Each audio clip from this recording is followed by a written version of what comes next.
18-year-old Michael Brown's shooting death by a police officer sparked violent protests in Ferguson last summer. And many fear more violence is brewing tonight after the violence early this morning. KMBC-9's Eli Rosenberg is live in Ferguson with what's going on right now, Eli. Well, we've been here all night, and it's really hard to believe, just looking around, that this was the scene of such violence early this morning. We've seen a few small protests, including one that's coming down the street right now, but no real sense of violence like what this area experienced early this morning, where those two officers were hurt outside the police station.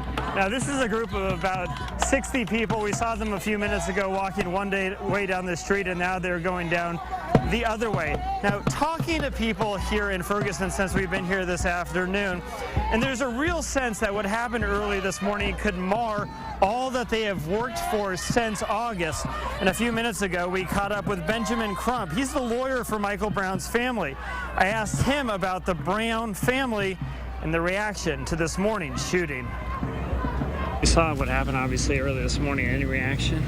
Well, they expressed their sympathy to the police officers and their families, and they condemned this heinous act of violence completely.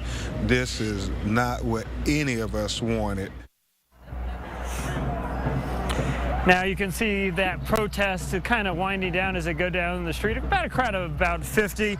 Now, as for the scene here, St. Louis County Police taking over control of security along with Missouri Highway Patrol at 6 o'clock tonight. Really haven't seen much difference in what form that may take, but I will remind you guys, 24 hours ago right here, all was quiet. Back to you guys. Eli, any big changes just in and around Ferguson since November when you were there last? Well, that was really the most jarring thing when we drove into town. We showed you those pictures in November of those buildings burning live in the newscast. They stand much like they were when we left. Still burnt, still rubble, very little progress made in cleaning up Ferguson. And that has to be the most jarring thing. As you can see now, these protesters have shut down the street in front of the police department. And now we are seeing police officers come out. And this is really the first time that we have seen any sort of police presence since we've been here since like 4 o'clock. Those police officers you're seeing are St. Louis County Police. What we had out here last night was a mix of St. Louis County and along neighboring areas as well, including that officer that was hurt from Webster Grove. So this is the first time we've seen police kind of take a position outside of the police headquarters as this small group has kind of shut down the street in front of the police station. It will be interesting to see as we go into the night if police become more proactive in moving them out of the street.